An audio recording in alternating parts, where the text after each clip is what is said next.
আজ আমরা লিঙ্গ নির্ধারণ সম্পর্কে আমরা পড়ব। লিঙ্গ নির্ধারণ পড়তে গিয়ে আমাদের সিলেবাসে 3টি জীবের লিঙ্গ নির্ধারণ আমাদের সিলেবাসে রয়েছে, যেমন মানুষের, মৌমাছি আর পক্ষী। তা প্রথমে আসি আমরা মানুষের লিঙ্গ নির্ধারণের ক্ষেত্রে। তোমরা আগের ক্লাস 10-এ মানুষের লিঙ্গ নির্ধারণ তোমরা অলরেডি পড়েছ।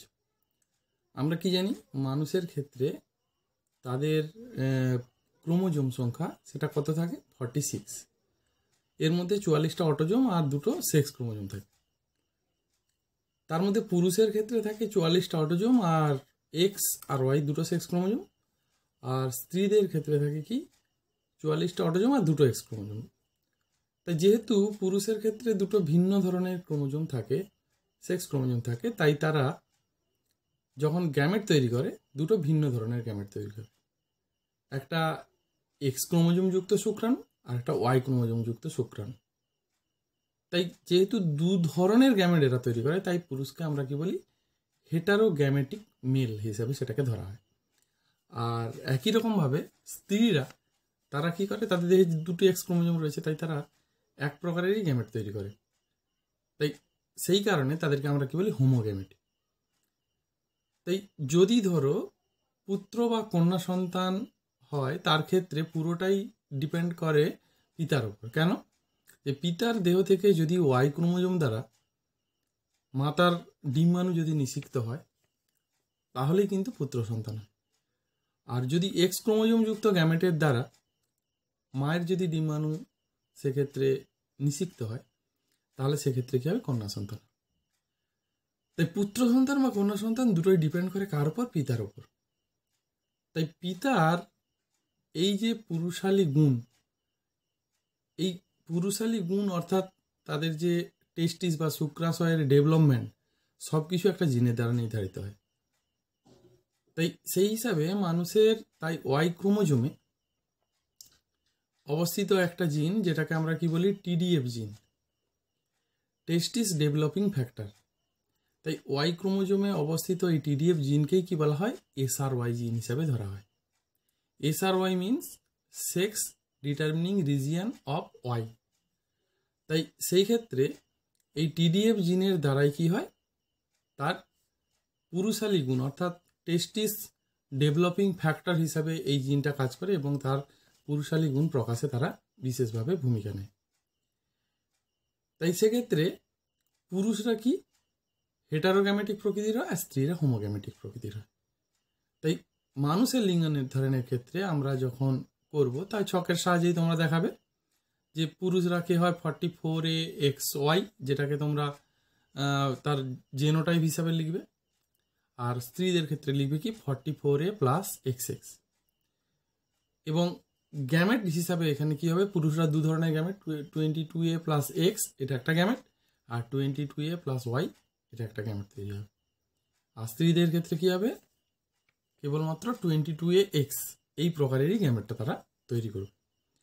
তা যখন এই ধরনের গ্যামেটের দ্বারা তাদের নিষিক্তকরণ হবে, তার মধ্যে 22AX এর দ্বারা যদি স্ত্রীদের 22AX নিষিক্ত হয়, তাহলে কি হয়? 44AXX, সেক্ষেত্রে কি হয়? কন্যা সন্তান হবে। আর 22AY এর দ্বারা যদি 22AX অর্থাৎ স্ত্রী গ্যামেট যদি নিষিক্ত হয়, তাহলে সেক্ষেত্রে কি হবে? কন্যা সন্তান হবে। তা যাই হোক না কেন, মানুষের ক্ষেত্রে লিঙ্গ নির্ধারণে তাই পুরুষের ভূমিকাই গুরুত্বপূর্ণ। তাই পুত্র সন্তান বা কন্যা সন্তানের উপর যা কিছু নির্ভর করে সেটা কিন্তু পিতার উপরই নির্ভর করে। পিতার দেহ থেকে কোন ধরনের গ্যামেট যাবে স্ত্রী দেহে এবং তারপর নিষিক্তকরণ হবে, সেটার উপর ডিপেন্ড করেই কি হয়? পুত্র বা কন্যা সন্তান হয়ে থাকে। তাই এটা গেল মানুষের ক্ষেত্রে। পক্ষীর ক্ষেত্রে কিন্তু উল্টো জিনিসটা দেখা যায়। কি দেখা যায়? যে মানুষের যেমন কি পুরুষরা হয় হেটারোগ্যামেটিক আর স্ত্রীরা হোমোগ্যামেটিক, কিন্তু পক্ষীর ক্ষেত্রে কি হয়? পুরুষ পক্ষী যারা, তারা কি হয়? হোমোগ্যামেটিক হয় এবং তাদের ক্রোমোজোম বিন্যাস কি থাকে? 76A মানে যেটাকে বলা হয় ZZ হিসাবে ধরা হয়। এক্ষেত্রে সেক্স ক্রোমোজোমগুলো কি থাকে? ZZ, মানে আমাদের যেমন XY আর XX থাকে, এদের ZZ ZW। তাই 76AZZ এটা পুরুষের ক্ষেত্রে, আর 76A প্লাস ZW এটা স্ত্রীর ক্ষেত্রে। তাই ZW যুক্ত ক্রোমোজোম দুটো আলাদা আলাদা গ্যামেটের মধ্যে থাকে স্ত্রীদের, তাই স্ত্রীরা কি হয় হেটারোগ্যামেটিক হয় আর পুরুষরা কি হয় হোমোগ্যামেটিক হয়। এদের ক্ষেত্রে কি থাকে ZZ থাকে। তাই তার ফলে কি হয় 38A Z এই রূপ বিন্যাসে তারা কি করে গ্যামেট তৈরি করে পুরুষরা, আর স্ত্রীরা কি করে 38A Z একটা 38A W একটা। তাই এই জেডের সঙ্গে যদি জেডের মিলন ঘটে তাহলে কি হবে জেড জেড হলে তাহলে পুরুষ পক্ষী তৈরি হবে, আর জেডের সঙ্গে যদি ডব্লিউর মিলন ঘটে তাহলে সেক্ষেত্রে ZW হবে, তাহলে সেক্ষেত্রে স্ত্রী পক্ষী হবে। তা এই যে ক্রসগুলো এগুলো আমি তোমাদেরকে একটা স্লাইডের আকারে আমার বলা হয়ে গেলে তারপরে আমি শেষে দেখিয়ে দিচ্ছি, তোমরা সেটা দেখলে ভালো করে বুঝতে পারবে যে কিভাবে হচ্ছে, এবং সেক্ষেত্রে সেই ক্রসটা করেই তোমরা ওখানে লিখবে। তাই লেখার সময় সবসময় প্রথমের দিকে লিখবে যার ক্ষেত্রে, যেটা মানুষের হলে পুরুষরা হেটারোগ্যামেটিক স্ত্রীরা হোমোগ্যামেটিক এটা লিখবে, আর যদি পক্ষীর ক্ষেত্রে লেখো তাহলে কি লিখবে পুরুষরা হোমোগ্যামেটিক প্রকৃতির হয় আর স্ত্রীরা হেটারোগ্যামেটিক প্রকৃতির হয়। এইভাবে তোমরা লেখার পর তারপর তোমরা ক্রসটা দেবে। তাই সেক্ষেত্রে তোমরা ক্রসটা কিভাবে দেবে সেটা আমি পরে বলার পরে আমি একসঙ্গে দেখিয়ে দিচ্ছি, সেটা তোমরা লাস্টে দেখে নেবে। এর সঙ্গে থাকে কি মৌমাছির লিঙ্গ নির্ধারণ। মৌমাছির ক্ষেত্রে কি হয় একটু আলাদা হয়। মৌমাছির ক্ষেত্রে পুরুষদের ক্রোমোজোম থাকে 16টা আর স্ত্রীদের থাকে 32টা। তাই 16টা ক্রোমোজোম থেকে একটাই গ্যামেট তৈরি হয়, আর স্ত্রীদের যেহেতু 32টা ক্রোমোজোম রয়েছে তাই সেখান থেকে 16 দুটো আলাদা মানে দুটো গ্যামেট তৈরি হয়। তাই স্ত্রীদের দুটো গ্যামেটের মধ্যে একটা গ্যামেট যখন পুরুষের গ্যামেটের সঙ্গে মিলিত হবে অর্থাৎ নিষিক্ত হবে, তখন সেই নিষিক্ত ডিম্বাণু থেকে কি হবে শ্রমিক মৌমাছি এবং রানী মৌমাছি তৈরি হবে। কিন্তু স্ত্রীদের যে অপর একটা গ্যামেট থেকে গেল যেটা থেকে কি হবে অপুংজনী পদ্ধতিতে পুরুষ মৌমাছি তৈরি হবে। তাই অপুংজনী কাকে বলবো, যে অনিষিক্ত ডিম্বাণু থেকে জীব সৃষ্টির পদ্ধতিকেই বলা হয় অপুংজনী। তাই সেই অনিষিক্ত ডিম্বাণু যেটা স্ত্রীদের থেকে গেল সেখান থেকেই কি হবে অপুংজনী পদ্ধতিতে পুরুষ পক্ষী তৈরি হবে, আর যেটা নিষিক্ত হলো সেখান থেকে কি হবে শ্রমিক এবং রানী মৌমাছি তৈরি হবে। তাই সবসময় মনে রাখবে শ্রমিক এবং রানী মৌমাছির মধ্যে শ্রমিক মৌমাছিরা কি হয় মানে যখন জন্ম হয় তার 2-1 দিন রয়্যাল জেলিটা ভক্ষণ করে, আর যারা রানী মৌমাছি তারা সারা জীবন রয়্যাল জেলি ভক্ষণ করে।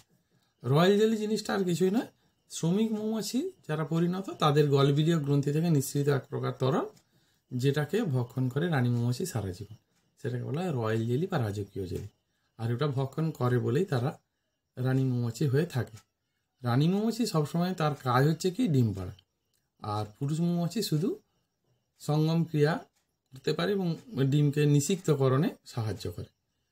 এদের একটা বিশেষ ধর্ম হচ্ছে কি এরা যখন সঙ্গম ক্রিয়া করে সঙ্গম ক্রিয়ার পর এদের যে পুরুষ মৌমাছি যারা তারা কিন্তু মারা যায়। তাই সেক্ষেত্রে নিষিক্ত ডিম্বাণু তৈরি হয় ওই পুংগ্যামেটটা স্ত্রীদের মধ্যে গেলে, আর পুংগ্যামেট স্ত্রীদের যাওয়ার পরেই পুরুষ মৌমাছিরা মারা যায়।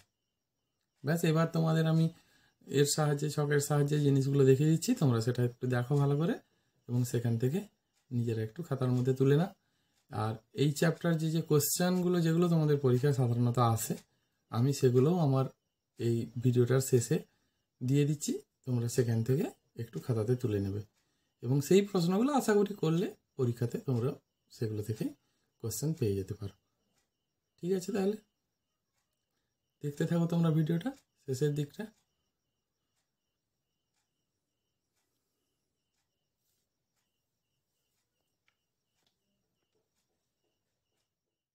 বংশগতি চ্যাপ্টার পড়তে গিয়ে আমরা যে জিনিসগুলো আমরা পরীক্ষাতে সাধারণত আমাদের থাকে তার কোশ্চেনগুলো তোমরা সবাই জানতে চেয়েছিলে, আমি সেই কোশ্চেনগুলো আমার এই ভিডিওটার শেষে দিয়ে দিয়েছি এবং সেগুলো তোমরা ভিডিওটা শেষ পর্যন্ত দেখো এবং ভিডিওর শেষে ওই প্রশ্নগুলো তোমাদের খাতাতে তুলে নাও এবং যাতে তোমাদের পরীক্ষাতে সেগুলো লাগে। জুন মাসে যেহেতু পরীক্ষা তোমাদের রয়েছে তাই পরীক্ষার আগে ওই কোশ্চেনগুলো ধরে একটু প্র্যাকটিস করো এবং সেইগুলো থেকে যে ধরনের মডেল কোশ্চেন হয় আমি কোশ্চেনগুলো পরবর্তীকালে দিয়ে তোমাদের পরীক্ষা নিয়ে নেব এবং তোমাদের যাদের পরীক্ষাগুলো তোমরা দিতে চাও আমার হোয়াটসঅ্যাপ নাম্বার যাদের কাছে নেই আমার ডিসক্রিপশান বক্সে আমি আমার সেই হোয়াটসঅ্যাপ নাম্বারও দিয়ে দিচ্ছি, তোমাদের যে কোনো মানে প্রয়োজনীয় তথ্য থাকলে মানে জানার যদি থাকে তাহলে আমার কাছ থেকে তোমরা জেনে নিতে পারো। আমার ছাত্রদের বলছি তোমরা ভালো করে পড়াশোনা করো এবং ভালোভাবে পরীক্ষায় যাতে তোমরা সফল হও তার চেষ্টা তোমরা করে যাও, এবং সেই হিসাবে একটু চেষ্টা করলেই তোমরা ভালো নাম্বার তুলতে পারবে। এবং তোমরা যদি সেইরূপভাবে তোমাদের এই ভিডিওটা ভালো লাগে তাহলে সবাই অবশ্যই লাইক এবং সাবস্ক্রাইব করে দিতে ভুলবে না।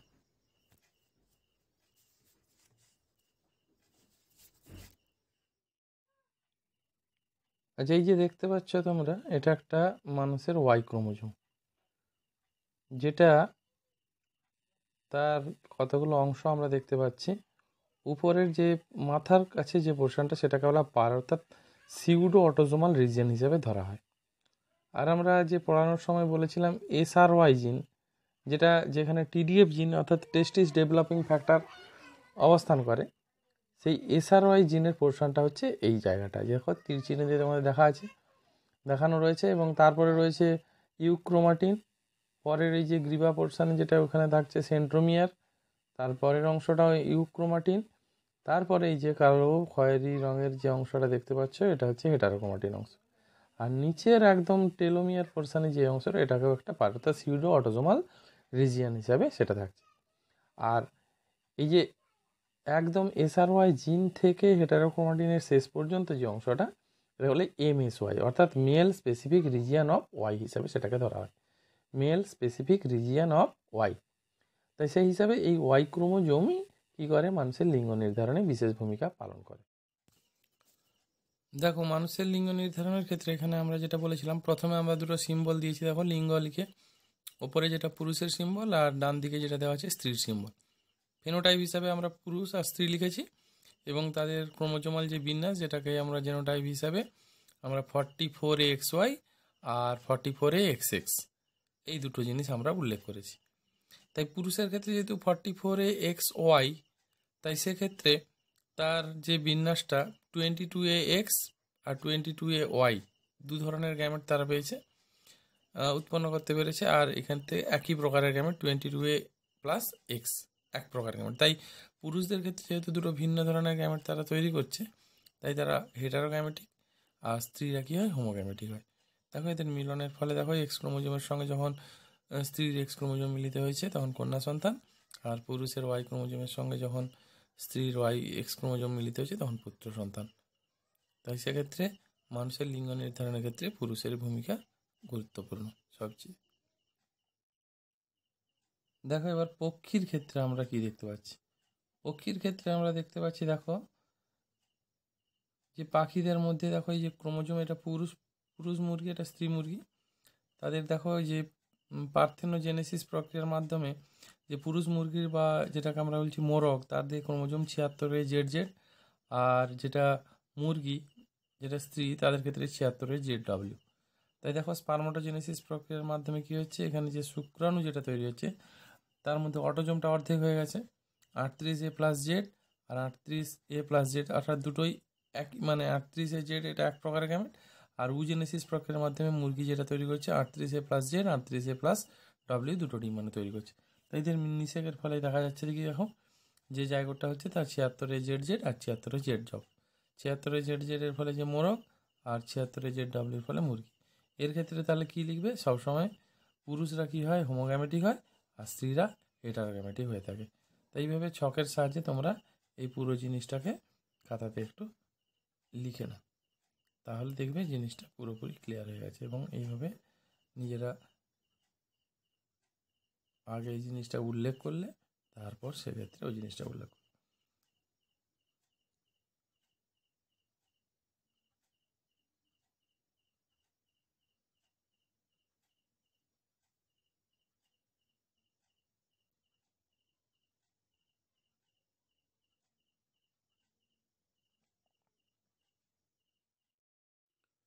এবার দেখো মৌমাছির ক্ষেত্রে আমরা কি দেখতে পাচ্ছি।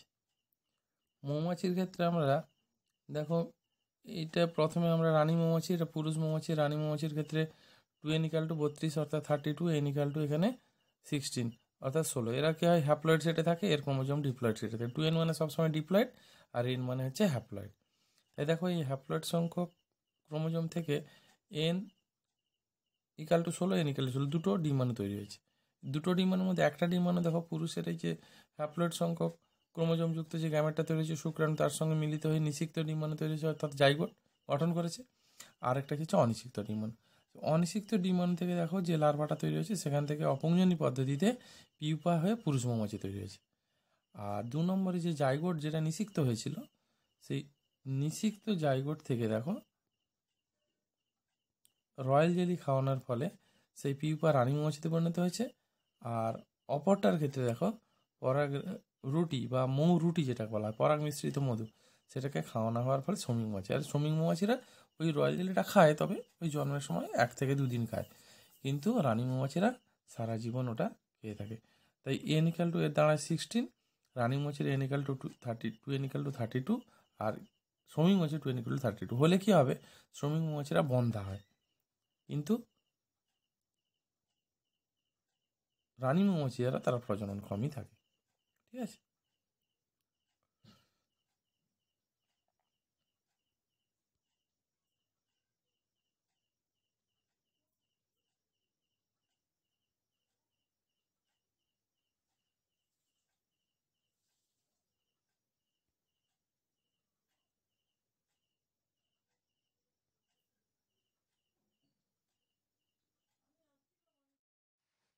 তা আমাকে অনেকেই ক্রিস ক্রস উত্তরাধিকার সম্পর্কে ক্রসগুলো করে দেখানোর কথা বলেছিল, তাই সেক্ষেত্রে আমার দেখানো হয়নি।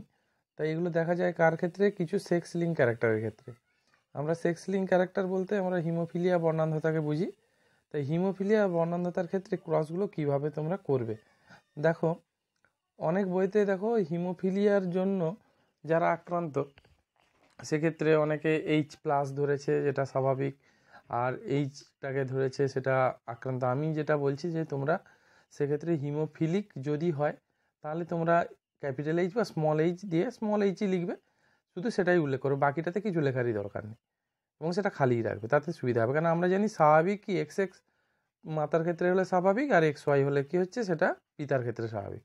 তাই সেই স্বাভাবিকের সঙ্গে কোনো একটা জিন, সে হিমোফিলিয়া হোক কি বর্ণান্ধতা হোক, যাই জিন থাকুক না কেন, থাকলেই সেক্ষেত্রে কী হবে, সে রোগটার তার প্রকাশ ঘটবে।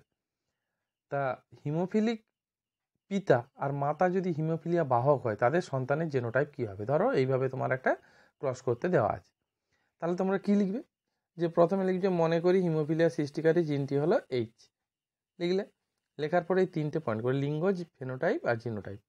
লিঙ্গ হিসাবে সিম্বলগুলো দেবে, পুরুষের ক্ষেত্রে এই সিম্বলটা, স্ত্রীর ক্ষেত্রে এই সিম্বলটা দিলে। তাই পুরুষের ক্ষেত্রে দেখো হিমোফিলিক পিতা, ফেনোটাইপ কী লিখবে, হিমোফিলিক পিতা, আর স্ত্রীর ক্ষেত্রে হিমোফিলিয়া বাহক মাতা।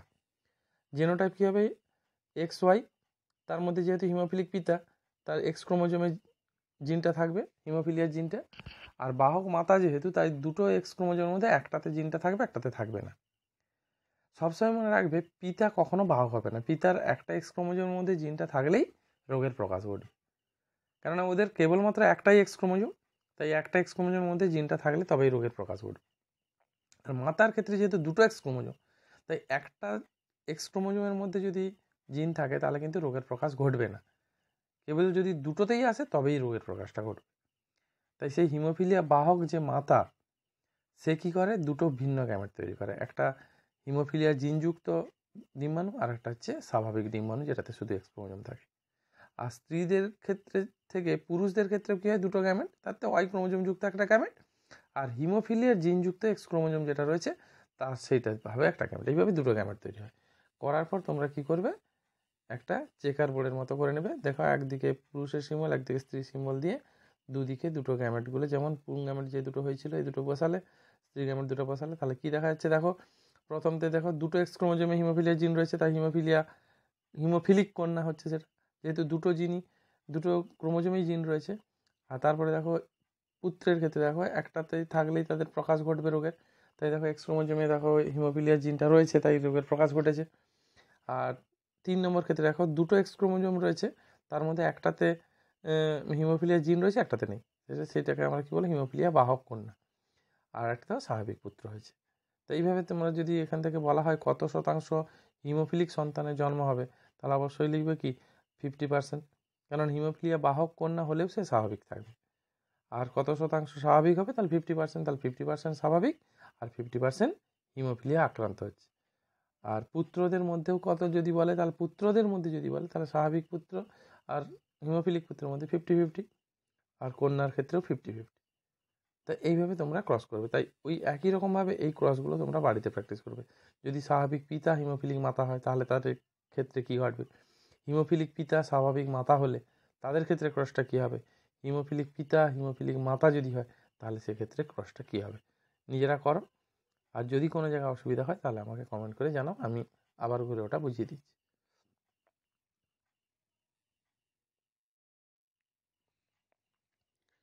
দেখো, বংশগতি প্রকরণ থেকে তোমাদের যে কোয়েশ্চেনগুলো হয় আমি সেগুলো এখানে তোমাদের দিয়েছি, একটু ভালো করে তোমরা একটু খাতাতে লিখে নাও। 1-এর দাগে দেখেছি মেন্ডেলের পৃথক বিভবনের সূত্র ও স্বাধীন বিন্যাসের সূত্রটি লেখো। 2-এর দাগে দেখো টেস্ট ক্রস ও ব্যাক ক্রস কি, একসংকর ও দ্বিসংকর জননে টেস্ট ক্রস অনুপাত লেখো। 3-এর দাগে দেওয়া আছে সহপ্রকটতা ও অসম্পূর্ণ প্রকটতা কি, উদাহরণ দাও। 4-এর দাগে মাল্টিপল অ্যালিল ও মাল্টিপল জিন কি, উদাহরণ দাও। 5-এর দাগে দেওয়া আছে দেখো এপিস্টেসিস বলতে কি বোঝো, উদাহরণ দাও। 6-এর দাগে জিন ও ক্রোমোজোমের সমান্তরাল আচরণ লেখো। 7-এর দাগে ইউক্রোমাটিন ও হেটারোক্রোমাটিনের পার্থক্য লেখো। পলিটিন ও ল্যাম্ব্রাস ক্রোমোজোম কি। 8-এর দাগে দেখো রেকন, মিউটন, সিস্ট্রন ও রেপ্লিকন কি। 9-এর দাগে দেখো মৌমাছি ও পক্ষীর লিঙ্গ নির্ধারণ ছকের সাহায্যে লেখো। SRY জিন কি, ওয়াই ক্রোমোজোমের চিত্র অঙ্কন করো। 10-এর দাগে দেখো লিঙ্কেজ কি আর প্রকারভেদ লেখো। লিঙ্কেজ গ্রুপ কি। 11-এর দাগে হিমোফিলিয়ার কারণ ও লক্ষণ লেখো। প্রোটোনোপিয়া ও ডিউটেরানোপিয়া কি, ক্রিস ক্রস উত্তরাধিকার বলতে কি বোঝো। 12-এর দাগে দেখো থ্যালাসেমিয়ার কারণ ও লক্ষণ লেখো। 13-এর দাগে আছে যদি পিতা হিমোফিলিক আর মাতা যদি হিমোফিলিয়া বাহক হলে তাদের সন্তানদের জিনোটাইপ কী হবে। 14-এর দাগে দেখো ডাউন সিনড্রোমের, টার্নার সিনড্রোম আর ক্লাইনফেল্টার সিনড্রোমের কারণ ও লক্ষণ। এই 14টা প্রশ্ন এই চ্যাপ্টার থেকে তোমরা ভালো করে করবে এবং এগুলো এখান থেকে তোমরা একটু লিখে নাও।